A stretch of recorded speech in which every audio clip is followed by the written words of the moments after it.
täpselt selline nagu peab. Proovige. Mul siin keegi uuris, et kuidas ma oma marineeritud sibulaid teen. Asi on väga lihtne. Kõigepealt võtad tassi vett. Siis võtad tassi jäädikat, kas õuna või punase veini. Mul on praegu õuna. Siis läheb siia 1 supilusikas soola, 3 supilusikat suhkrut ja 1 supilusikas musta terapipart. Segame selle natuke läbi.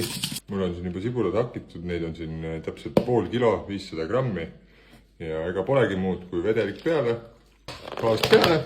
Siin ka mõnusalt segame. Mul see anu on natuke liiga suur, siis ma panen siia paar purgikaant veel sisse, mis aitavad mul neid sibulaid siin vedelikku alla suruda. Aga täpselt nii lihtne see ongi. Laseme loomulikult siin ühe päevakese vähemalt marineerida. Ja siis homme vaatame, mis neist saanud on. Mul on enam-vähem 24 tundi möödas. Aeg maitsta.